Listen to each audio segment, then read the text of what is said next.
Hello. இன்னைக்கு ஒரு நோய் எப்படியெல்லாம் பரவுது அப்படிங்கிற அந்த மோட்ஸ் ஆஃப் டிசீஸ் டிரான்ஸ்மிஷன்னு சொல்லுவாங்க. அப்படி என்னென்ன வகையில் ஒரு நோய் பரவுது அப்படிங்கிறத நான் சொல்ல போகிறேன். ஃபர்ஸ்ட் அதை வந்து ரெண்டு மெயின் மோட்ஸாக பிரிப்பாங்க. ஒன்று டைரக்ட் டிரான்ஸ்மிஷன், நேரடியாக பரவுறது. இன்னொன்று இன்டைரக்ட் டிரான்ஸ்மிஷன், மறைமுகமாக பரவுறது. டைரக்ட் டிரான்ஸ்மிஷன்லேயே 4 வகை இருக்குது. First skin to skin.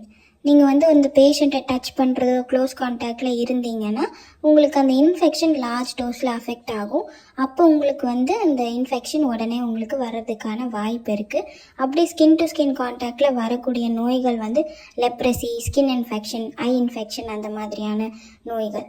Next வந்து ட்ராப்லெட் இன்ஃபெக்ஷன். ட்ராப்லெட் அப்படிங்கிறது நம்ம இரும்பும் போதோ தும்பும் போதோ நம்ம காஃப் பண்ணுற அந்த டைமில் நம்மளோட சலைவாலேருந்து போகுது. நம்ம சலைவா வந்து மற்றவங்க மேலே படும். ஸோ அந்த காற்றுல ட்ராவல் ஆகி படும். அப்படி படும்போது அந்த சலைவால் இருக்க அந்த அந்த ஒரு அஃபெக்டான பேஷண்ட்டோட அந்த சலைவா இருக்குல்ல, மைக்ரோ ட்ராப்லெட், அந்த ஒரு துளி சலைவால் மில்லியன் கணக்கான வைரஸோ பாக்டீரியாவோ இருக்கும். அவங்க எந்த வைரஸால் அஃபெக்ட் ஆகிருந்தால் வைரஸ், பாக்டீரியாவால் அஃபெக்ட் ஆகிருந்தால் பாக்டீரியா.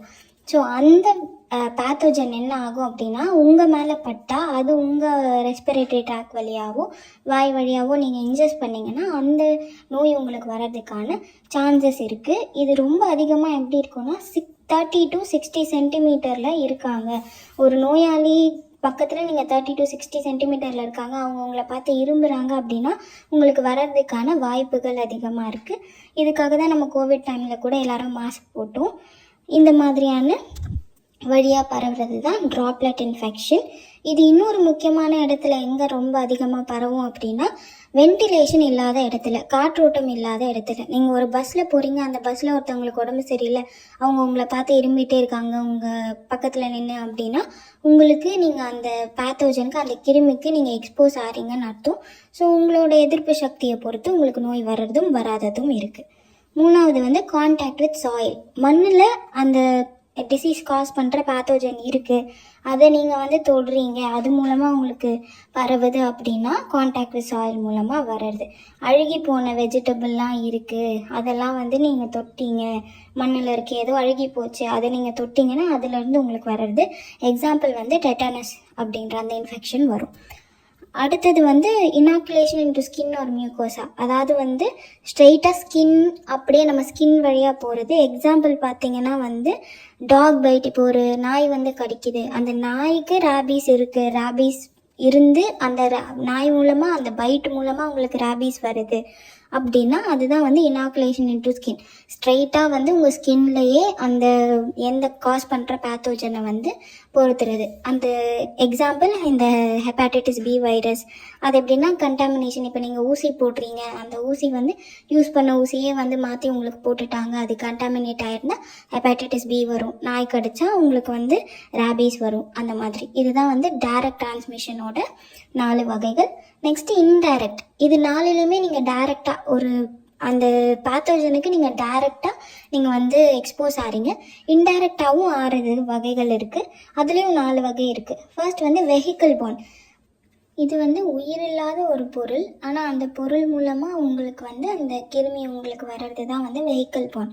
இப்போ வந்து ஒரு அஃபெக்டான பேஷண்ட் யூஸ் பண்ண தண்ணி, இல்லை அவங்க சாப்பிட்ட ஃபுட், அந்த மாதிரியான விஷயங்கள், இல்லை அவங்களோட பிளட்டுக்கு நீங்கள் கான்டாக்ட் ஆனால் இந்த மாதிரியான பொருட்கள்னால பரவுறது தான் வந்து வெஹிக்கிள் பார்ன்.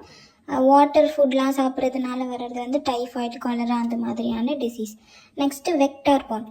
வெக்டார் அப்படிங்கிறது லிவிங் கேரியர். ஒரு மஸ்கிட்டோ, இப்போ ஒரு அஃபெக்டான பேஷண்ட்டை ஒரு மஸ்கிட்டோ கடிக்குது, அவங்க கிட்டேருந்து அந்த பேத்தோஜன் அந்த மஸ்கிட்டோக்குள்ளே போய் அது அங்கேருந்து பரவி அந்த மஸ்கிட்டோ உங்களை வந்து கடித்து அதனால உங்களுக்கும் வர்றது தான் வந்து வெக்டார் பார்ன். மூணாவது வந்து ஏர் பார்ன். நம்ம டைரக்ட் டிரான்ஸ்மிஷனில் ட்ராப்லெட் இன்ஃபெக்ஷனில் காஃப் பண்ணால் ஸ்னீஸ் பண்ணால் வரும் அப்படின்னு பார்த்துருப்போம். அப்படி அவங்க காஃப் பண்ணி ஸ்னீஸ் பண்ணும்போது அவங்களோட சலைவா ஏரில் வரும்போது அது அப்படியே ட்ரை அவுட் ஆகி அங்கே இருக்குது, அதை வந்து இன்னொருத்தர் இன்ஹேல் பண்ணி அவங்களுக்கு இன்ஃபெக்ஷன் ஆகுது அப்படின்னா அது ஏர்போர்ன். எக்ஸாம்பிள் வந்து டிபி, சிக்கன் பாக்ஸ், இதெல்லாம். லாஸ்ட் வந்து ஃபார்மைட் பார்ன். ஒருத்தவங்க யூஸ் பண்ண பொருளை நம்ம யூஸ் பண்ணுறதுனால வர்றது. ஒருத்தவங்க யூஸ் பண்ண துணியோ டோர் ஹேண்டிலோ, அவங்க யூஸ் பண்ண டாய்ஸ், புக்ஸ், இந்த மாதிரி அவங்க யூஸ் பண்ண பொருளை நம்ம யூஸ் பண்ணி நமக்கு வர்றது வந்து ஃபார்மைட் பார்ன். இதோட எக்ஸாம்பிள் வந்து ஹெப்பாட்டிட்டிஸ் ஏ, டைஃபாய்டு. இவ்வளோ தான். இப்படி தான் வந்து நோய் வந்து பரவுது. நம்ம முக்கியமாக இதில் வந்து நம்ம ஃபாலோ பண்ண வேண்டிய விஷயம் கை கழுவுறது தான். வாஷிங் ஹேண்ட்ஸ் ரொம்ப இம்பார்ட்டன்ட். நீங்கள் ஒரு ஹாஸ்பிட்டலோ எங்கே பப்ளிக் பிளேஸ் போனாலும் ஏதாவது ஒரு இடத்த யூஸ் பண்ணுறீங்க அப்படின்னா வந்து ப்ராப்பராக ஹேண்ட் வாஷ் பண்ணுங்கள். அவ்வளோதான். Thank you for listening. பாய்.